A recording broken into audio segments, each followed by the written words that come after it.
Am I supposed to press go live? Oh. I'm talking Joe podcast, minds in motion. Talk about relationships, help your emotions. Behavior management when your kids start to losing it. Talk about life and all the confusion. Minds in motion. Minds in motion. Talk about relationships. I'm talking Joe podcast, minds in motion. Talk about relationships, help your emotions. Behavior management when your kids start to losing it. Talk about life and all the confusion. Minds in motion. Minds in motion. Talk about relationships. Emotion. Minds in motion. Talk about relationships. Good evening and welcome to Minds in Motion, not Ocean, Motion, with me, your host, Jewel. Thank you for tuning in. We are live on TDN TV, Network One, YouTube, and Facebook tonight. We are going to be live on TDN Radio and TDN on Roku V Streams. Thank you all for tuning in. We're also on YouTube on Minds in Motion on my page. So for viewers, you are welcome to text me throughout the show. I have a text number. It's going to be area code 647-495-3224. Before I get into the show, I just wanted to just recap from my first episode with Shayna McCullough. And I just wanted to highlight that this week, while she was on our show, she talked about doing an interview and doing a documentary on Find Ontario Missing Boys. I just want to take a few moments just to talk about that and the seriousness of that. The documentary is coming out this Friday on CBC TV. And it's also going to be on YouTube on Thursday. In Toronto, Brandon Gomes has covered the story. He is a news reporter, journalist. And Shayna McCullough is a radio host and also the founder of Find Ontario Missing Boys. So just want you to try and tune in to that episode on YouTube on Thursday or on CBC TV on Friday night. That is a Canadian broadcast. But I'm sure you can find it if you're in the States or if you're in the Caribbean. You can also find it if you have the box. Okay. So this evening, I've chosen to talk about ADHD. What is ADHD? So ADHD, even without the hyperactivity, is an inability to focus, right? So a lot of the students that I work with have that inability to focus and focus their attention on a particular thing that they're doing at any given time. Sometimes they find it difficult to sit still and they're easily distracted. They find themselves getting into trouble. And I'm here to give you some strategies on how to manage those behaviors. So whether you're an educator, whether you're a caregiver, a parent that's struggling with what do I do next, I am here to give you some strategies. Not all strategies work for all, but they might work for some. So if you have any questions, as I said, you can call in. Feel free to not call in, text the number 647 area code 1. Start with 1 if you're not in Canada, or if you're in another province, you're starting with 1-647-495-3224. All right. There it is across the screen. Thank you so much. All right.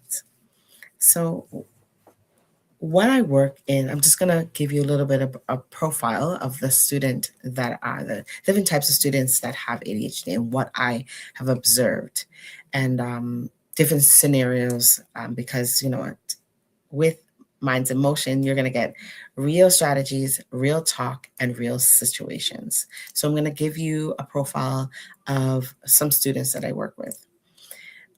So student A would walk into the school setting and be ready to go to school, right? Students don't come in to school. They don't wake up in the morning saying, I'm going to give some trouble today. They don't come into school thinking, I want to do bad or I want to give trouble. They actually genuinely want to come to school and do well. And it's an inability. They're not able to focus. So when they get to school, they're gung ho, they're ready to go to school. And then what happens? They hit the door into the school, and there's students everywhere. It's almost sometimes it can be perceived as chaotic. Kids are greeting other kids, and right away it starts. And maybe it starts from the playground where the student is having distractions from their friends, other people talking, because it's hard for them to focus in on one situation. In their heads, there's lots of things happening, lots of things happening. So we tend to want to blame the child and say, you know what, they're distracted. Yes, they are distracted. And it's because they have the inability. They're not able to do it, right? And what can we do? So I'm going to be giving some strategies a little bit later on in the show of how we, as the adults in their lives, can give them some strategies. Okay? Sometimes they have difficulties following instructions or directions, and they may need lists. So as an educator, I'm just going to talk about some things that you can do in the classroom setting, first and foremost. And then these things can definitely be transferred over to the home life. So in the classroom setting, I think it's important to post schedules. Everything should be predictable. There should be nothing that's a secret. If there's going to be change in the schedule, that the student is fully aware that this is going to happen. And then they are told ahead of time. So for example, if the teacher, if you're an educator and you're going to be away, let the parent know or let the child know, right? So at least they're set up for success. They come in and they don't see their teacher. There's a break in their routine right away. They say, where's my teacher? I can't function today. Things are not going to go well and they're already thinking negative because their regular teacher is not there, right? So let them know. Let them know if they're not going to be, if you're not going to be there. And if there's a change in the schedule, for example, if they're supposed to go to gym and the gym's being used or it's under construction, let them know today we're not going to be going to gym. Gym is not happening. Okay. And that will ease their mind and let them know that in the routine, that's going to be changed, right? Provide folders. So some students, a lot of students with ADHD tend to have problems or issues with organization. Organization skills are top tier for them. They don't have that ability, right? So give them a folder, a binder that has the tabs on it with each subject, so they can place those things into the binder or the folder to keep them organized for the day, right? And sometimes they might need a little checklist to say, okay, well, I just finished science class, so I'm going to check off. I did science. I checked off that I did math, and now it's recess time. When they come back in, you might want to give them a reminder that they need to check their binder to see that they did everything that they needed to do, right? So step-by-step guidance and a schedule that way. But even when, as an educator, even when you're giving instructions for an assignment or classwork, you're giving them in small doses, right? We call it chunking. So you're going to give the work to the student in chunks, right? You don't want to present them with a whole page of things they're going to say, when am I going to get this done? When am I ever going to get this done, right? So they're going to see it as an impossible task, which we know that they're capable of doing, but we need to give them in increments, smaller chunks of work, right? Use phrases that get their attention and like saying, this is important because, and then that way they might sit up in their chairs and pay attention more to what's being said, right? Give directions to the assignment, as I said, out loud. So say them out loud. Don't have them written per se, because the information in the text, again, might be too much for them. So you want to say it out loud, but also have it in written form. So if it goes home, the parents will know that this is what has to be done. So it's not just said to them, that is, the instructions are also given to them orally, right?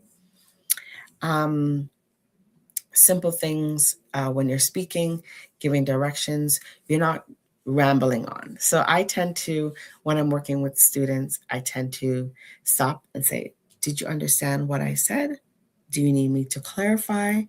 And I try to speak slowly and in a pace where it's understandable, right?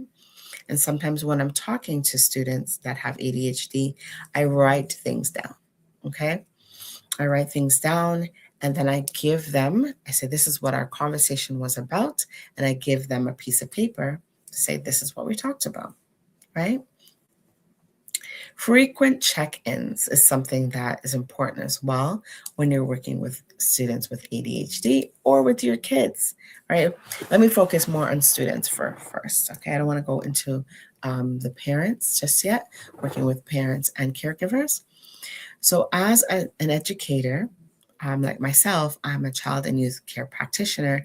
I check in with my students on a daily basis. So some students need more effort for you to check in with them. They might need you to literally go up to them and say, hey, how you doing today? Did you have breakfast? How was your morning? Did you sleep at night? This is something I encourage you to do with all of your students, but especially these students that need the check-in, right? Check in with them. You want to also offer them opportunities to use resources in the school, right? So sometimes the computers they're equipped with programs that can do speech to text, right? So if they're reading, they may want the text to be read to them, but they're reading along with it, right? And that is just for them to do it at their own pace. They can take their time to read and reread, right? And sometimes even as adults, even as people that don't have ADHD, we tend to want to reread documents. So why not give it to them and have them reread the documents as well at their own pace? All right. When you're introducing key concepts to students with ADHD, you want to highlight new words, new ideas, right? New words and new ideas. I'm just checking my phone to make sure that there aren't any texts. Let me go through. All right, nothing there. But feel free to send in your texts, as I said, right? I'm going to slow it down a little bit and scale back and just talk about a situation that happened the other day with a student that was trying to advocate for themselves. And this student has ADHD. And the student, I was asked to go and work in the classroom with the student. So I took the student with me down to the classroom. And as I was walking with him, I was asking, what's happening in the classroom? Like, why is it that you don't want to be there? Because he said, I don't want to be in the classroom. And I said, why is it that you don't want to be in the class? Tell me what's going on. And he said, I can't focus. It's too distracting. And every time I try to focus, I feel like I'm eavesdropping on someone else's conversation. So sure enough, I get down to the classroom with the student and it's chaotic. Chaotic in a sense that learning's happening, so we're hearing voices, many voices talking at the same time. There were several different adults supporting that classroom, so there's a lot of chatter happening, a lot of side conversations happening. And I just walked up to the teacher and I just whispered to her, he said, okay if I take him out? And she said yes. And as we're going out, she said, okay, I want to explain to him what the work that he needs to do. And I said, okay. So we stood at the door and I said, Miss, so-and-so would like to let you know that it's kind of loud in here and he's finding it difficult to focus. And he's saying that, and then I said, I'm not going to speak for you. Tell your teacher what you're experiencing. And then he said, Miss, I feel like I'm listening into other people's conversations. I'm eavesdropping on other people's conversations and I can't focus. And then she proceeds to say, okay. I said, well, that's part of his ADHD. And she's like, okay, well, when he was running around the school earlier, that was not ADHD. That I'm not buying that. And I said, actually it is, but we'll talk about that later, right? So I didn't want to get into that conversation or that battle with the teacher in the moment, but I often find myself being that advocate for teachers, right? Being that advocate for people who want to tell their teacher how they're feeling, right? And I find that teachers often don't believe it because it's not something that is, it just presents itself as sometimes as peer behavior, ADHD, right? So I was going through some things as for instruction, and I thought to just scale back and just talk about like real situations. It comes across as peer behavior. And it's not that the child wants to be behavioral, it's they really can't focus. They're being easily distracted. And so you want to give that student an opportunity to advocate for themselves and say, you know what, miss or sir, I need to go to another place in the school, or maybe have noise reduction headphones, right? Noise reduction headphones will allow that student to focus more on what they need to do. Okay. So I have a question that just came across. It's, how does one know a teacher? How does one know to tell the teacher to check for ADHD? So sometimes you're making comparisons. It's obvious sometimes that one child is behaving in a manner that's more acceptable or according to the code of conduct of the school board, and the other child is like breaking all the rules. They're defiant, they're not focusing, they're often out of class. That's what I'm seeing, and that's what's been happening, and that's what presents in an ADHD child. And they always get phone calls sent home to the parents.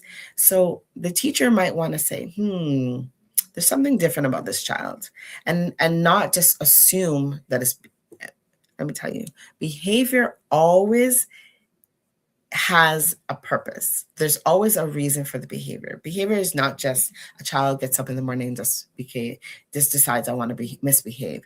It is because the child is trying to give you a message or tell you a message. All right.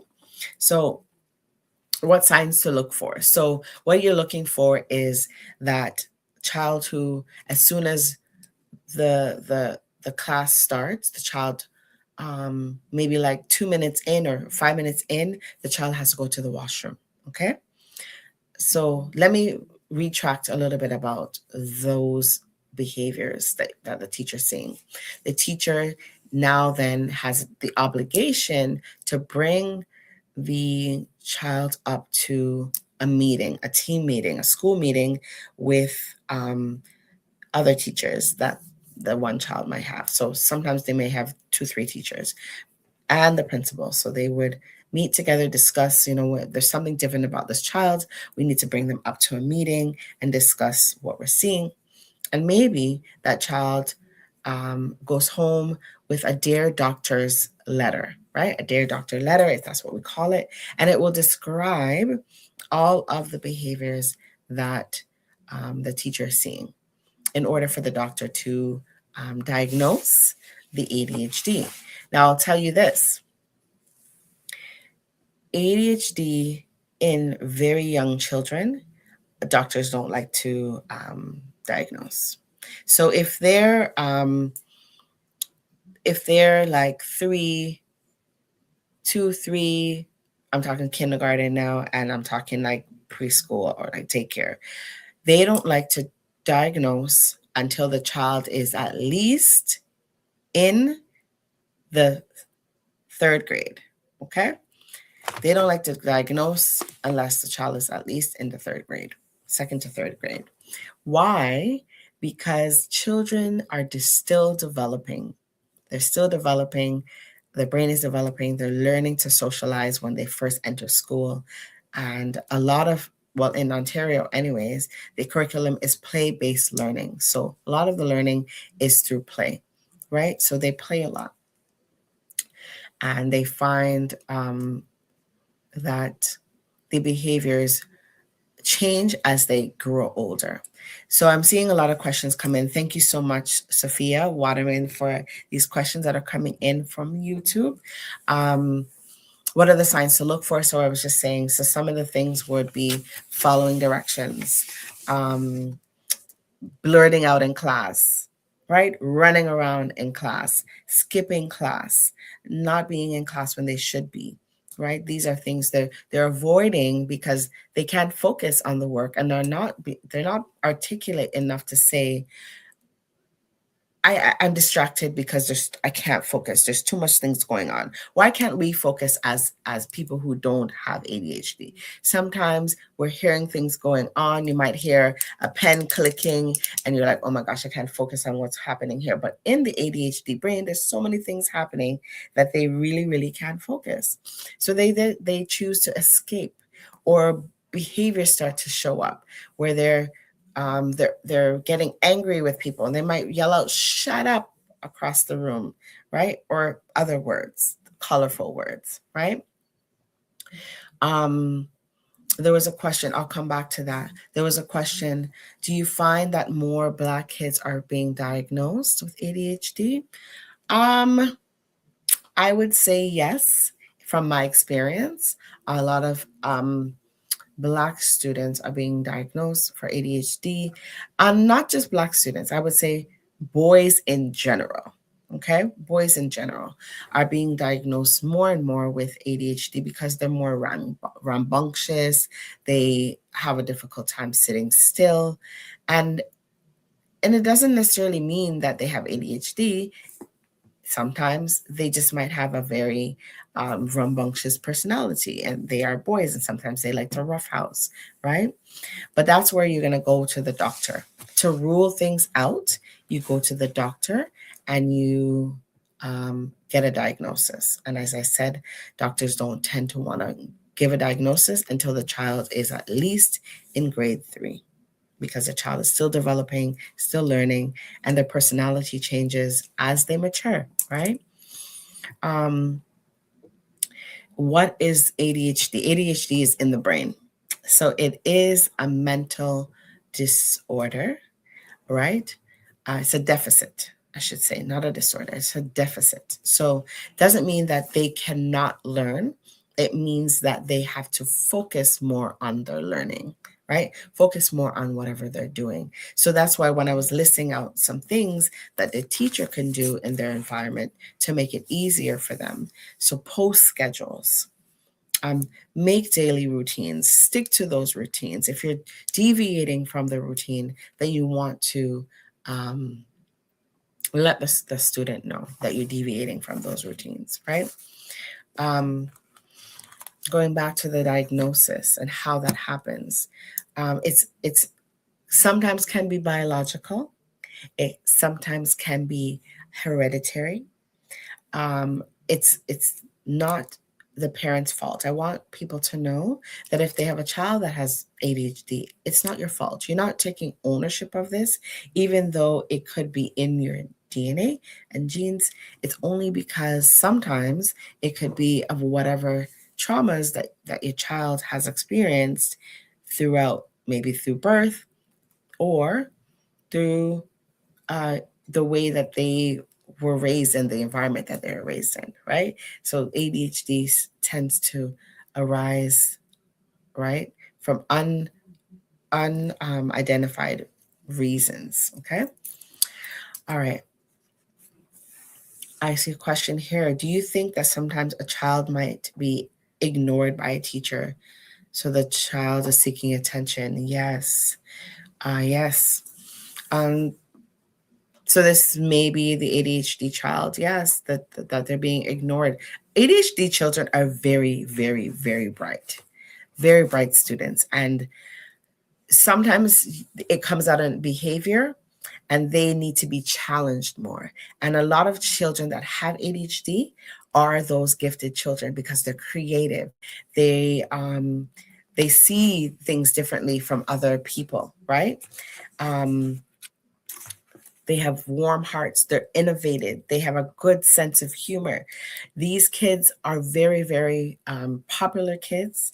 And if you listen to comedians, a lot of comedians talk about, oh, when I was a kid, I used to get myself in big trouble. Or, you hear the actors and they talk about, oh, I used to be in trouble a lot in school because they're creative. They're creative. And sometimes because in the school system, it is a system, and exactly the word for itself is system. It's a systematic problem where the kids are supposed to be doing the same thing at the same time, right?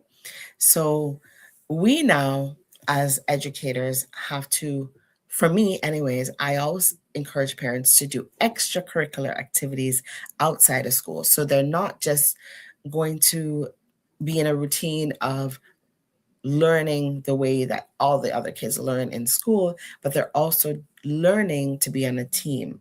They're learning different expectations. They're learning different routines. They are using their creative abilities and they're getting out their rambunctiousness, if you want to call it that, in sports, right? Going back to the question of being ignored, yes, sometimes these students feel like they're being ignored, or they are ignored by teachers because, oh my gosh, I'm going to say it, little Johnny is always giving trouble. And the teacher's like, I really don't like little Johnny anymore, and I'm not going to answer his question. Believe it or not, there are teachers that formulate a dislike for students that give trouble. Right? Instead of trying to find out what the issue is, sometimes educators find it hard to build relationship and they blame the student instead of finding out what the issue is. Okay. And even so, when they find out the issues, they still tend to not treat the child or service the child the way that they should, according to the strategies, right? So being on the behavior team, I used to be on the behavior team for a very long time at the board. We offer strategies and recommendations to teachers and build capacity with those teachers. So my job used to be where I'd go into the classroom and observe what's happening first before I can give a recommendation or offer a strategy, right? If strategies are not being used, like the ones I started to list out prior, if those strategies are not being used, the behaviors tend to increase, right? And it becomes where the child decreases in education. So they're not getting the work done because they're not in the classroom. They're failing their work because they're not there in the classroom to focus and pay attention, right? I'm gonna quickly just put in there that medication sometimes helps, not all the time, right? But if a child is taught strategies, sometimes that can help as well, right? I am not a medical professional, so I can't diagnose ADHD and I cannot recommend medication, but I can say, you know what? It does work for some, not for all, right? And what the medication really does is it doesn't change the personality, but it changes the way that the child operates. Okay, so I'm going to take a little break. We're at the halfway point of our show. We're just going to take a little break, go to a commercial, and I'm going to show you a video about ADHD, the ADHD brain, and we'll come back and talk about it. I'm talking Joe podcast, minds in motion. Talk about relationships, help your emotions. Presented by. Running a radio station shouldn't be chaos. It should be simple, smart, and professional. With Joan Premium, your entire week schedule is beautifully organized and easy to manage. Real-time accuracy keeps your listeners in sync with every show. Your visitors and audience sees the right schedule every time, wherever they are. They can even choose different time zones. From analytics to social media and native app integration, Joan Premium is the professional tool your station deserves. You're never alone. We provide priority support for active license users. We're building a community. Connect with broadcasters worldwide through our Joan Community Hubs. Choose your plan, annual flexibility, or lifetime freedom. Get Joan Premium today. www.gndenterprisesinc.com or call 877-698-9894 for more information.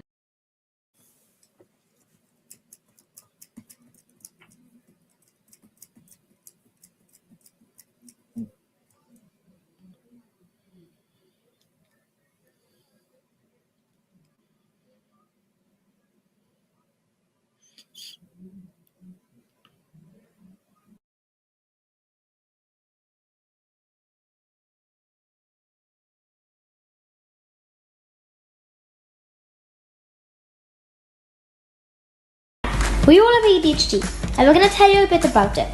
ADHD stands for Attention Deficit Hyperactivity Disorder.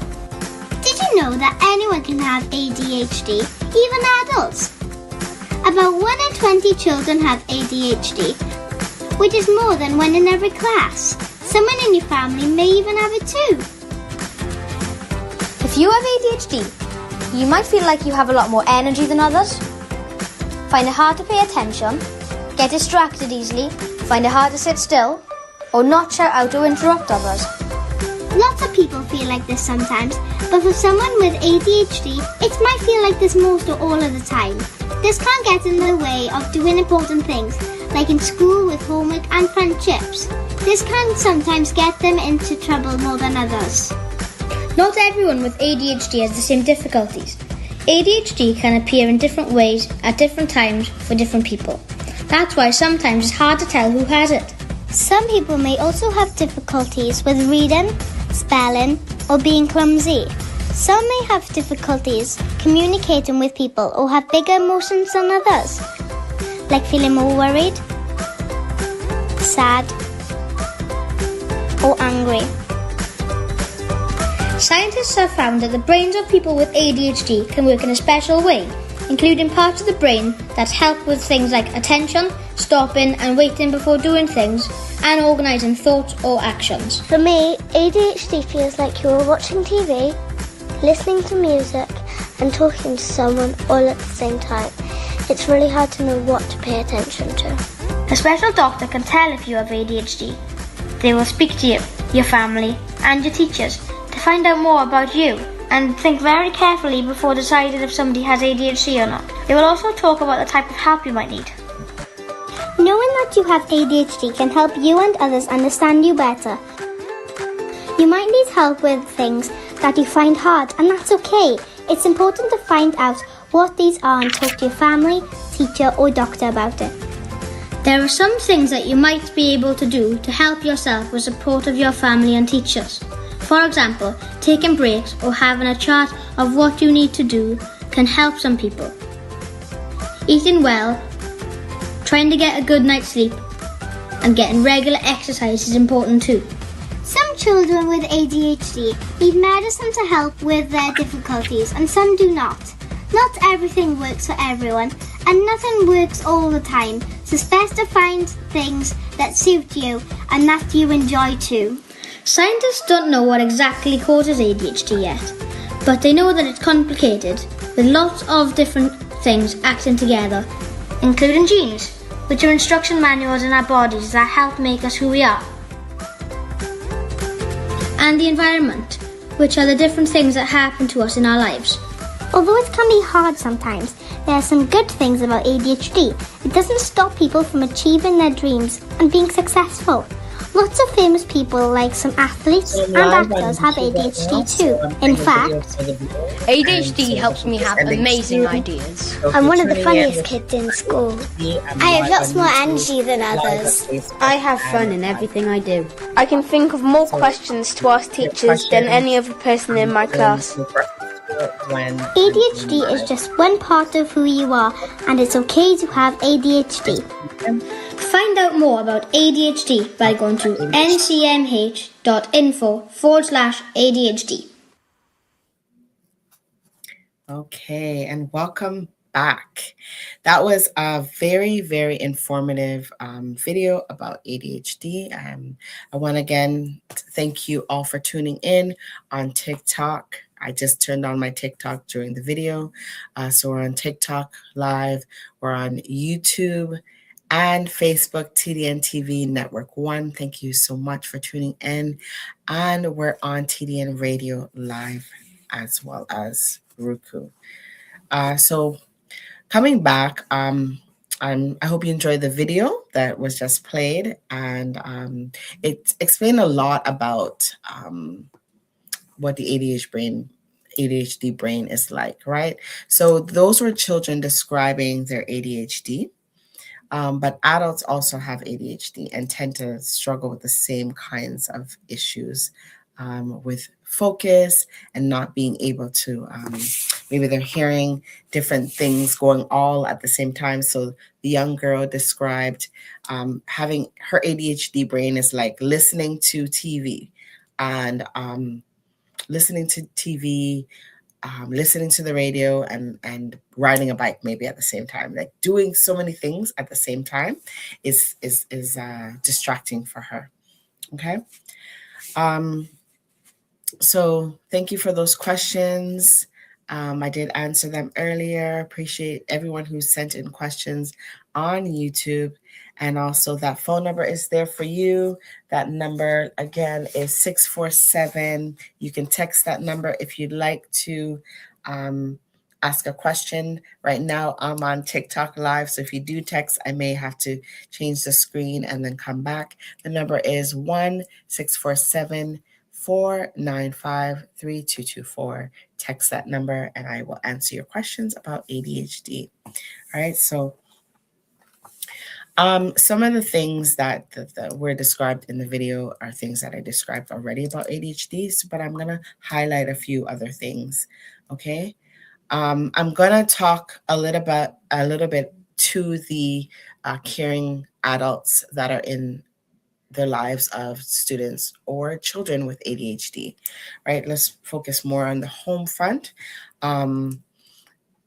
And it's interchangeable, right? So this student or this child that you have is always losing stuff. So picture this. I live in Ontario, Canada, and it's winter. And you give your kids gloves. You give your kids some gloves and you say, don't lose these or else you won't have another pair to wear tomorrow. They go to school and they tend to lose their things. They lose their gloves. They lose their hats. I've come across coats as well. How does one lose a coat in the winter? I don't know, but it's the ADHD brain. They just misplace things. They don't know where to find them. And then they have trouble finishing things, right? So students or children with ADHD have trouble finishing things. So sometimes they may come across as lazy. You might say, oh, that child's lazy because they're not finishing their work or they're not finishing their tasks that they need to do if it's at home. Okay? It's not lazy. It's just that there's so many things that they're trying to focus on one thing for too long is just too much. So like we just did in the show, we gave you a break. So a break from listening to my voice for a few minutes. That's what we tend to do or need to do in the home environment and also at school. We need to give the brain a break. You see? Brain break, right? Our minds are always in motion, as my show is called, Minds in Motion, and we need to give ourselves a break and come back to an activity, right? So that's why we have breaks at work, right? There's a purpose for it. We got breaks at work. So most of us, if we're working, we tend to have a 15-minute break, maybe two 15-minute breaks and a half an hour break, right? So at my work environment, I have two 15-minute breaks and I have a half an hour break. And that gives my brain some time to have a break. Although I believe I have undiagnosed ADHD because I'm still working on my break. I'm still doing things, still want to keep going. And then kids and adults with ADHD tend to, when they crash, they have big crashes, right? Because they're always going, they're like their mind is always moving, right? So they might have physical complications. You might hear them say, oh, I have a headache. And you're thinking, yeah, son, daughter, you're having a headache because you don't want to go to work. You don't want to go to school today, right? It's not that. It's just their brain needs a break, right? That's a physical thing that happens with them, right? Even eating could be an issue for them. Eating in public, they may feel anxious about eating because maybe the way they eat, they may eat really quickly as well because they tend to do things like that, right? And they fidget a lot. I fidget with my pen. I click it. Sometimes when I have it in my hand as I'm doing the show right now. So I'm moving the pen in my hand. That's as a fidget for myself. If I go to a meeting, I tend to want to doodle or write. I do that. There's a question here. So I think it came in during the break. I heard a psychologist say once before, be careful of having your children be labeled just because she was labeled. It could be, I tend to want to turn that negative into a positive, right? So if your child is being labeled with ADHD, at least the school would know that your child has ADHD and then they would service your child accordingly. There will be a plan. So myself, working in the school environment, I will come up with a plan for the student that has ADHD, right?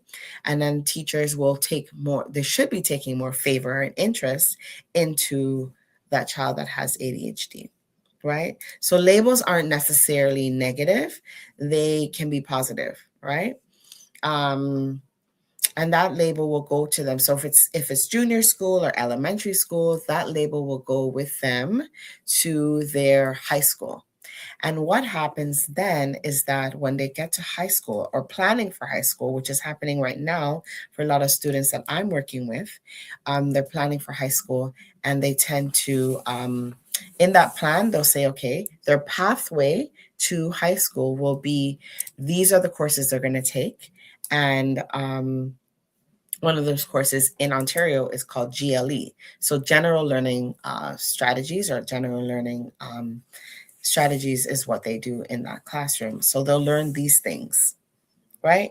Note-taking, they'll learn how to organize themselves, and that will help them be better students, right? Those things. Some emotional things that you might notice with, so somebody was asking about signs of ADHD, some emotional things that you might notice with young people who have ADHD is they cry often. they become cranky and angry for no clear reason at all. But there's always a trigger. There's also always something that triggers the behavior and makes them want to behave in a certain way, right?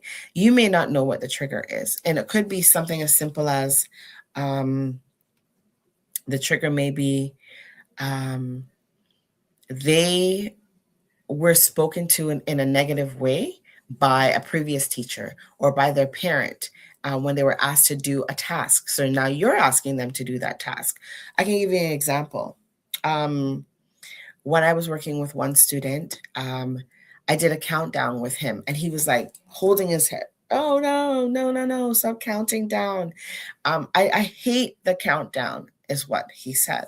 And with ADHD, you sometimes have to give countdowns, but it was used in a punitive way, right? So the parent said, if you don't do this in 5 seconds, you're going to be consequence. And they were consequence, and that parent needed to follow through. And I think also adults in their lives, whether it's in school or at home, need to follow through on when you say you're going to do something, do it. So that was a trigger for that kid when he heard the countdown. He was like, no, no, no, I hate countdowns. But you need to sometimes use countdowns and follow through, as I said, okay? Kids with ADHD oftentimes can't take criticism. They cannot take criticism because sometimes they've been told so many times that they can't do things well or they're not good enough, right? So they tend to not want to perform and to show adults what they can do because they've been criticized for things that they do, right? They doubt their skills and ability, right? For no reason. They may have panic attacks. So these are all emotional signs. So Sophia was asking earlier, what are some signs that you see to know that the child has ADHD? There's a lot of signs, and everyone that has ADHD is different, right? So you're going to see different types of signs in people, in kids that have ADHD, right? They worry about things of the future. Oh my gosh, my mom's going to get mad at me when I get home. And they're perseverating and they're saying, am I having a good day?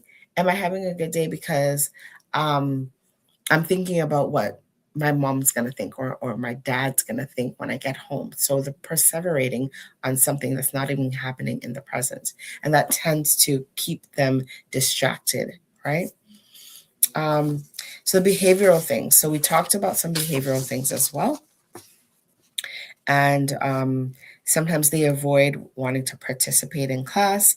They stay silent or they're preoccupied doing something else and like focus. So what I do when I'm walking around the classroom, I don't want to embarrass students. So I tend to do proximity. And proximity means that you're closer to the student. You just kind of walk over to the student and maybe place your hand on the desk just to let them know I'm paying attention and give them the look.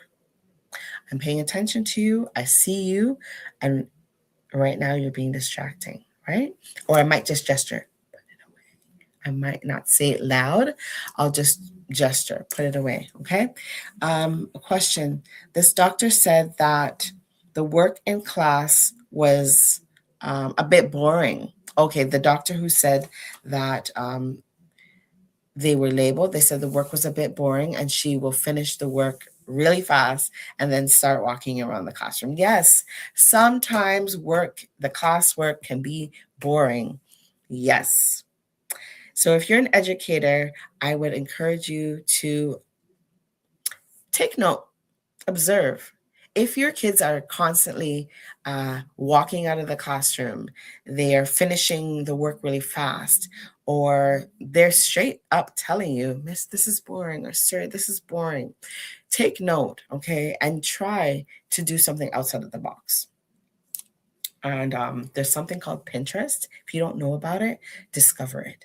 It is amazing. Pinterest can help you build your whole classroom. There's so many things on there. In Canada, I don't know if it's probably in the States as well. It's something called Teachers Pay Teachers. It's They have free resources on there, but they also have some paid resources on there where you can go on and get some resources to teach your class. So if you're looking for something on science to make it fun, they'll have an activity to make it fun. You want to make learning fun all the time. Learning has to be fun. It cannot be boring because kids will check out, especially nowadays children. Our students that we have in school nowadays will check out because things happen so quickly for them. They're in the coding age, the video game age. They're very much instant gratification, right? And that brings me to the last point that I'm going to make for tonight about rewards, right? You want to praise a student that has ADHD, any student, and in general, you want to praise that student and make sure that you're giving them a reward for doing something right. And a lot of people are not in agreement with this, but think about how the scientists reward the mouse for doing something great in the experiment. It is proven in research that if someone is rewarded for something good that they do, then they will more likely perform for that again. So look at us as adults. So we go to work every day. Why? Because we know that we're going to get a paycheck, right? We know that we're going to get a paycheck at the end of the week or bi-weekly. We are working for that paycheck. That's our incentive to go to work and to do something and to perform. So for the student, for them to have an incentive to work and perform, you want to give them something. So for example, I have a student that loves basketball. So what I did was develop an incentive chart for her and for a few students actually. And I created a basketball image, and then I made like little basketballs. And every time I gave her increments. So every 20 minutes of the day, she can earn, or every period of the day, which is like 40, 45 minutes, maybe 55 minutes, she can earn a basketball as long as she did follow the expectations. So for example, if one of her ADHD behaviors is that she's leaving the class too often and she's leaving without permission. So her goal is to ask for permission. Ask for permission. If she asks for permission every period to leave that room, to take her own break, to give her a brain break, if she asks for permission, she earns that basketball every time, every single time. And when she earns at least 5 basketballs for the day, she gets to play basketball with me at the end of the day. Okay. And you can use that for anything. It could be Pokemon. So you want to figure out what the child is interested in. And you could also do it for high school, right? It may not be something as visual as that, but sometimes they need visual aids to see that they're earning that reward, right? Whether it's a sticker, it's a sticker or a check mark, or something that I made that was tangible that she can take off with Velcro and place onto another chart. That helps them to visualize, I'm getting closer to my goal, right? Like us, we get closer to our payday and we're like, yes, payday's coming. Some of us are like, payday's coming, but I know my bills are going to be paid. I may not see it, but my bills will be paid, right? So at least we're looking forward to that paycheck, right? Our payoff at the end of the day. So anxiety, is lessened for the student with ADHD, and they're rewarded for whatever it is that they put the effort into, right? So you're trying to change behaviors by rewarding them, right? We're helping them. So for example, maybe we're using one of their organizational skills or a few of their organizational skills. You might say, okay, you were able to, this child, you're talking to the child was able to organize their binders and get to class on time, or have their work ready and ready to hand in every period of the day. You give them a reward for that, right? They're no longer losing their things because I'm going to get a reward for doing something that I'm supposed to do anyways, but I'm doing it because I know I'm looking forward to that. So they're going to make a more conscious effort to earn that reward, right? Same thing as for maybe their work is really, really messy. I had a teacher when I was in grade, I think it was like grade 7, and my handwriting was so messy, so messy. Like if you see my handwriting now, you're going to know that I practiced. I practiced a lot. And every time I did my work and it was a mess, he would hand it back to me and say, rewrite it. And I'd be like, oh, man, I got to rewrite my work. So he would make me rewrite it and I would rewrite it. He says, I need to see it neat, right? And skip lines and and all of that stuff. So I did it. As I got into high school, I took more pride in my writing. And then I would, I entered into this, we had a calligraphy class. So I learned how to use the pen, the calligraphy pen. And now, without even using the calligraphy pen, I am writing in calligraphy, right? Very, very neat. So encourage students to do better, encourage your children to do better. At home, you can use that same incentive system where you're putting it up on the wall and you're giving them stickers. You're rewarding them for something they need to do. For example, kids with ADHD, they tend to have sometimes their space is messy because they're always losing things and looking for them. You can do a reward system for them to clean up their spaces. All right. Johnny, you cleaned up your room in the morning, you made your bed, and then you, in the afternoon, you were able to, right, you're conditioning them. Yes. Skitter, I was trying to figure out who the therapist was, right? The therapist that did the experiments, right? So it's proven through therapy and through theory, that these things can happen. It's just all about practice, practice, practice, right? Getting back to the chart on the wall. See me, I think I have ADHD. Remember, I told you that. I can focus on a lot of things at different times, but that's something that I taught my brain to do, focus on different things at the same time, right? But I get distracted really easily. So back to the chart on the wall, you can, the child can earn those rewards if they are achieving those tasks, right? So make up your bed.